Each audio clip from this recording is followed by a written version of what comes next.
Goeiedag en baie welkom by Jesus Christus leef in jou. My naam is Paul Stander en ek is geroep om die goeie nuus van die evangelie van Jesus Christus te verkondig. Vandag wil ek met julle gesels oor 'n woord wat so baie mense gebruik en amper meer in dit glo as wat hulle in die Here Jesus glo. En daardie woord wat ek vandag wil gebruik is die woord onmoontlik. Hoeveel keer het ons dit al gehoor? Hoeveel keer het jy 'n droom of 'n plan of iets wat jy wil doen en dan hoor jy maar net, dis onmoontlik. Nou, die woord onmoontlik is eintlik maar net 'n mens se eie verwysingsraamwerk. Met ander woorde, dit hang af wat jou verlede, wat jy al bereik het, wat jy nie bereik het nie, en dan is ons geneig om dit wat ons kan doen of nie kan doen nie, te baseer op ons verlede. En wat vir my interessant is, baie keer dan praat ons en tree op, asof dit wat Jesus gedoen het, nie werklik is nie. As ons na al die beloftes kyk wat in God se woord is, dan die woord onmoontlik bestaan nie eintlik nie. Dit is 'n natuurlike woord wat ons aangeleer het. Maar onthou, dit bestaan nie in God se woordeskat nie. Want by hom is niks onmoontlik nie. Nou, kom ons delf bietjie in hierdie woord onmoontlik in. Mens kan byvoorbeeld sê, dis onmoontlik om gesond te word. Dis onmoontlik om my kind in daardie spesifieke skool te kry. Dis onmoontlik om van kanker genees te word. Dis onmoontlik om sonder vrees en bekommernis te leef. Nou al daardie goeters is, ek noem dit konstrukte, blokkasies wat ons in ons denke het en wat in ons denke gevorm is. Maar jou drome, jou planne, wat God vir jou gegee het, hy het dit nie vir jou gegee sodat jy dit nie kan uitvoer nie. Dis mos hoekom hy ons gemaak het, hoekom hy ons geskape het. Wat vir my interessant is, was wat Paulus sê, hy het ons uitverkies voor die grondlegging van die wêreld om heilig en sonder gebrek voor hom in liefde te wees. Nou, ek het al agtergekom as mense praat, ons is baie keer geneig om die informasie wat ons in ons verstand het, met ander woorde, al jou ondervindings, jou vorige goed wat jy gedoen het, wat jy beleef het, wat jy ervaar het, en dan vir ons vandagse realiteit op dit baseer. En dis natuurlik die groot fout wat gelowiges maak. Ons is nie gemaak om te sukkel en swaar te kry nie. God het ons gemaak om te heers.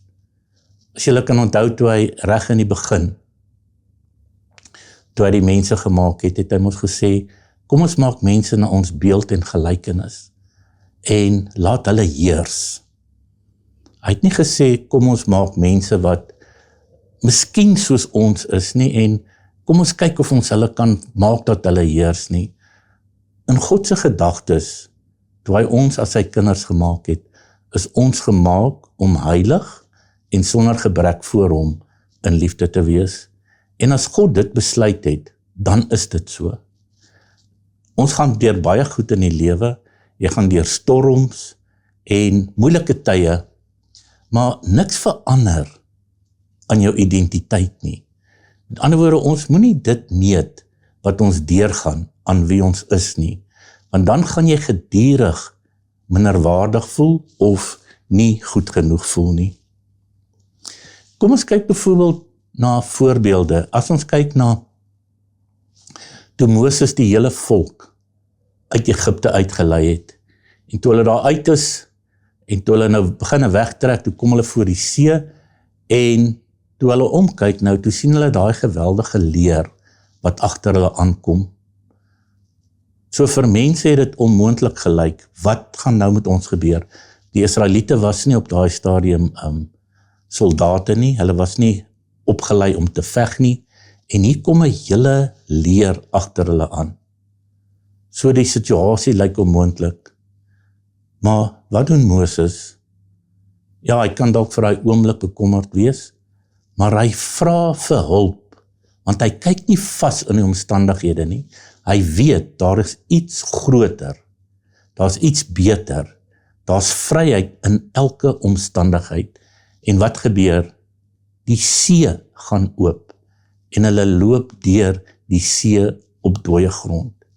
En hierdie is maar een van die voorbeelde in die Bybel, wat vir ons wys, dat ons nie ons toekoms, ons planne, ons realiteit moet baseer op dit wat ons dink nie, maar ons moet dit baseer op God en wat sy woord sê.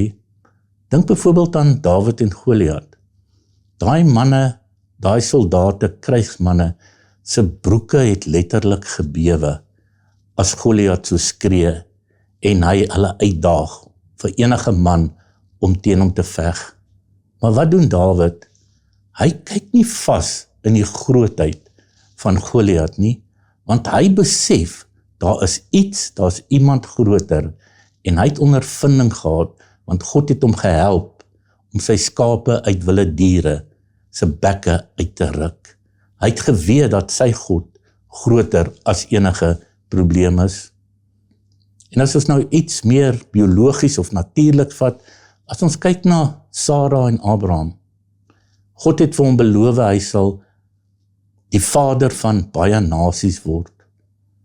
Maar hy is nou al diep in sy ouderdom en sy vrou is op daai stadium wat jy nie meer kan swanger word nie.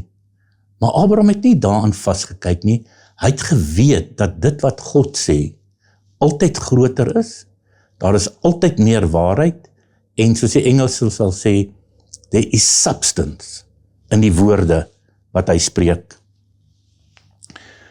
Ons ek wil 'n paar punte oor praat. Nou die eerste ding is, ons moet besef dat God se woord onwrangbaar is. Met ander woorde, dit kan nie plaasvind nie.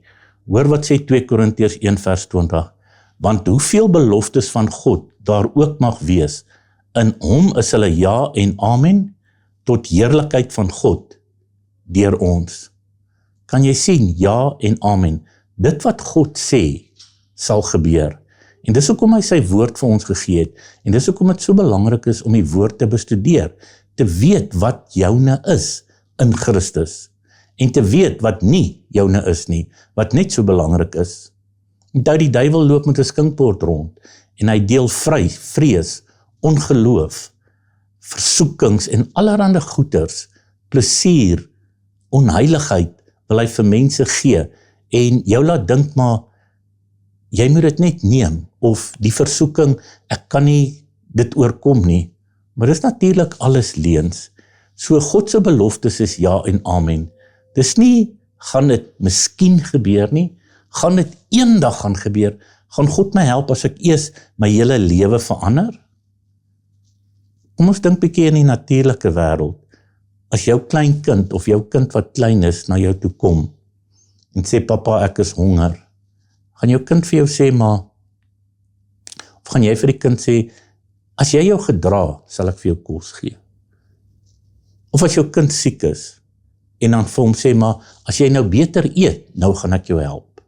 Kan jy sien, die manier hoe ons dink, God is goed, God is 'n Vader, hy is liefde, met ander woorde, daar is niks wat hy vir ons wil terughou nie. So in Christus is elke belofte ja en amen. Nou dink bietjie in Christus. Hoe kan ek en jy in Christus kom? Kan jy dit deur jou eie krag doen? Deur jou eie vermoë? Natuurlik nie, glad nie. Die Bybel is baie duidelik, hy sê, deur hom is julle in Christus Jesus, wat vir ons geword het. Dan noem hy 'n paar goed, wysheid uit God, geregtigheid, heiligmaking en verlossing. Kan jy sien, dit wat ons is, ons identiteit, is alles wat God gedoen het deur genade. En ons leef in 'n tyd wat genade en die wet baie vermeng word. Maar jy kan nie die twee saamsit nie.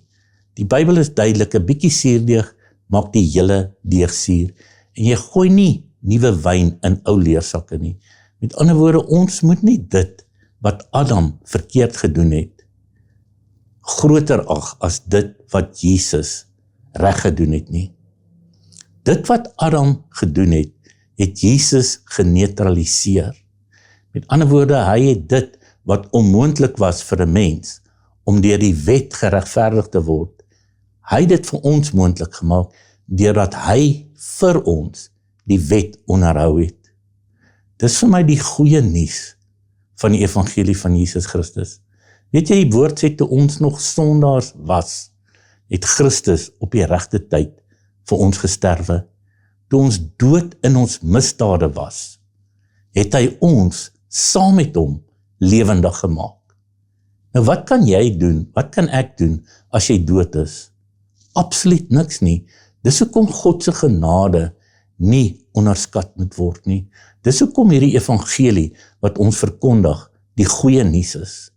En dit is hoekom ons so versigtig moet wees om toe te laat dat mense se opinies, dat mense ons afkraak of mense ons laat glo dat ons nie goed genoeg vir God is nie. Onthou, jy is in Christus en Christus is in jou. Hoor wat sê 1 Johannes 4 vers 15. Elkeen wat bely dat Jesus die Seun van God is, God bly in hom en hy in God. Kan jy sien, jy's nie afgesny van God se vermoë nie. Jy's nie 'n buitestander nie. Jy's nie laaste in die ry nie. God het dit so bepaal dat hy, omdat ons nie by hom kon uitkom nie, het hy vir ons verlossing gebring en nou het hy ons sy woonplek gemaak. So God is nie ver van jou af nie. Die God wat die hemel en die aarde geskape het. Die Bybel sê, jy bly in hom en hy bly in jou. So hier diep binne in ons, in elkeen van ons, is die vermoë van God, is die wysheid van God. En ons moet leer om meer te fokus op wat in ons is, as op dit wat in die wêreld is. Sy krag is jou toegang, jy het toegang tot dit. Sy oorwinning, wat Jesus gedoen het, dis ons erfenis. En sy hulp is natuurlik jou realiteit. Omdat ons in 'n natuurlike wêreld leef wat so op prestasie gebaseer is, dink baie van ons moet eers doen om te verdien.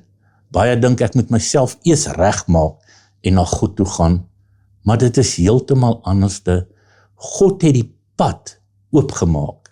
Daai skeiding wat tussen ons en hom was, toe Jesus sterf, het dit geskeur, sodat ons nou in die allerheiligste plek kan inbeweeg. Ons het nou die vermoë om na die Vader toe te gaan. Onthou, die Vader sien ons in Christus. As jy dink in die Ou Testament, daai priester kon nie in die allerheiligste plek ingaan nie. Daar moes bloed wees en hy moes homself gereinig het voor hy kon ingaan. En vandag kan ek en jy, omdat God ons sy tempel gemaak het, het ons nou die vermoë om by ons Vader in te gaan, met hom 'n verhouding te hê. En onthou, dit wat God gee word nie minder nie. Hoe meer hy gee, hoe meer is daar. Dit is maar net sy natuur. En hy kan self die onmoontlike doen. Hoor wat sê Markus 10:27. Jesus het hulle aangekyk en gesê, by mense is dit onmoontlik, maar by God is dit glad nie onmoontlik nie, want by God is alles moontlik. Kan jy sien daai kopskuif wat ons moet maak? Daai nuwe manier van dink? Maak nie saak hoe groot jou probleem is nie. Maak nie saak watter siekte jy het nie. Wat saak maak is, jy moet glo dat God groter is. Job sê byvoorbeeld in Job 42 vers 2, ek weet dat u alles kan doen en geen plan vir u onuitvoerbaar is nie. Wat vir jou 'n muur is vir God net 'n deur om deur te gaan. Wat vir jou soos 'n einde lyk, moet jy besef, is vir God maar net te begin. Dan moet ons ook besef dat genesing deel is van wat aan die kruis gebeur het. Baie van ons gaan deur siektes, deur probleme, en ons ervaar letterlik pyn. En as mense wat ons weet, geliefdes van die Here, mense wat 'n verhouding met God het, wat doodgaan. So dit is 'n realiteit, maar ons moenie dit wat met ander mense gebeur het, dit nou ons eie maak. Onthou, jy het 'n persoonlike verhouding met God, en jy moet seker maak dat jou verhouding met hom reg is. Met ander woorde, moenie glo in wat met mense gebeur het nie. Moenie glo wat dokters sê nie. Ons hoor wat hulle sê, maar daar's altyd 'n groter realiteit. En hoe langer jy in geloof leef, hoe meer jy glo, hoe meer word dit wat jy glo 'n realiteit of 'n werklikheid. Onthou, die Bybel is duidelik, Salomo het ons geleer, soos jy in jou siel bereken, so is jy. So as jy die heeltyd gaan fokus op dit wat verkeerd is, op dit wat negatief is, gaan jy lateraan met daai probleem sit. Geloof werk ook deur ons woorde. Onthou, Jesus het ons geleer dat dit wat jy sê, sal gebeur. Toe hy die vyeboom vervloek het en almal so verbaas wees, het Jesus vir hulle gesê, julle moet geloof in God hê, want elkeen wat vir hierdie berg sê, hef jou op en werp jou in die see, en nie in sy hart twyfel nie, maar glo dat wat hy sê gebeur, hy sal verkry net wat hy sê. Baie van ons kry onnodig swaar finansiëel, maar ek wil julle net herinner dat jou finansiële probleem is nie vir God 'n probleem nie. Dis vir ons 'n probleem omdat ons kyk in dit wat natuurlik is. Ons is geneig om vas te kyk in ons balans, bankbalans, vas te kyk in ons werk as ons enigste voorsiener. Maar ons moet besef dat Jesus is die brood van die lewe. Hy is ons voorsiener, God is ons pa, en omdat ons in hom en deel van hom is, moet ons ook besef dat God se verantwoordelikheid ook ons is. Hy het besluit om ons deel van hom te maak, en omdat hy die kragtige een is, omdat hy die sterk een is, en omdat sy natuur liefde is, daarom draai ons, daarom vat hy ons deur hierdie moeilike omstandighede. So as jy deur iets gaan, moenie vaskyk in die omstandighede nie, moenie vaskyk in die probleme nie, hou jou oë gefestig op Jesus.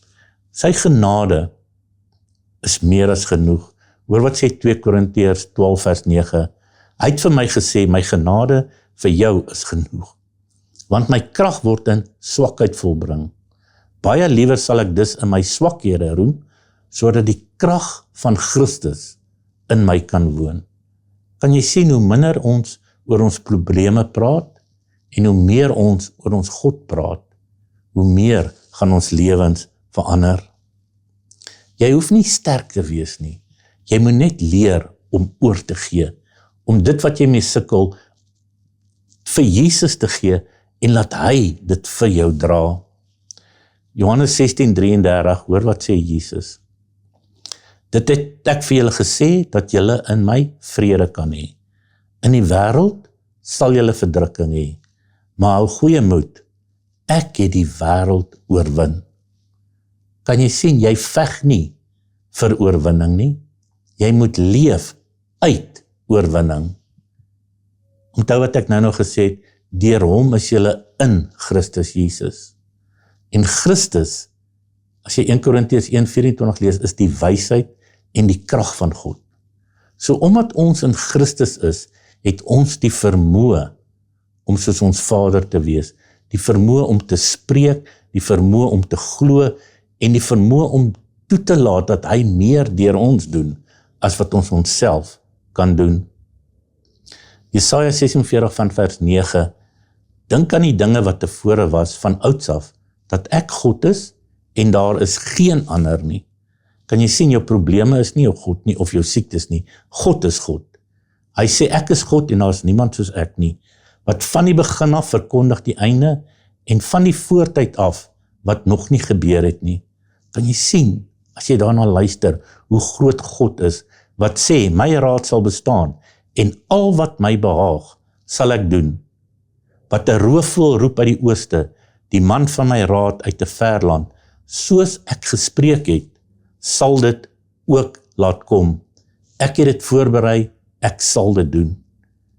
En hierdie is God wat die hemel en aarde geskaap het, wat alles is moontlik vir hom, en hy sê vandag vir jou, ek is groter as jou probleem.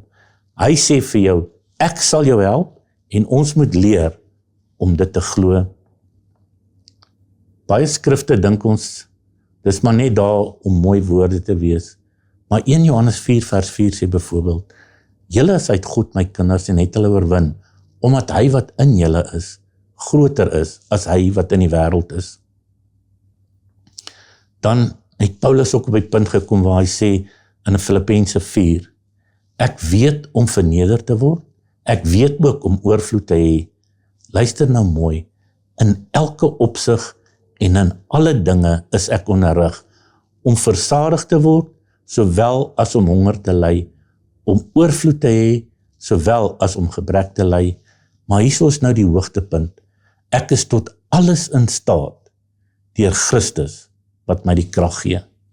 So jou omstandighede word nie deur jou probleme oorheers nie. Dit is wanneer ons gedagtes laat gaan en meer erkenning aan die probleem gee as die opgestane Christus. Lukas 1:37, geen ding sal by God onmoontlik wees nie. So wat is die beperking? Die enigste beperking is ongeloof. En onthou, God het elkeen van ons die mate van geloof gegee, sodat ons, soos Jesus, 'n lewe kan lei waar die Vader sy werke deur ons doen. Ek wil afsluit met Romeine 8:28 wat sê, ons weet dat vir hulle wat God liefhet, alles ten goeie meewerk, vir hulle wat na sy voorneme geroep is. Kom ons bid saam.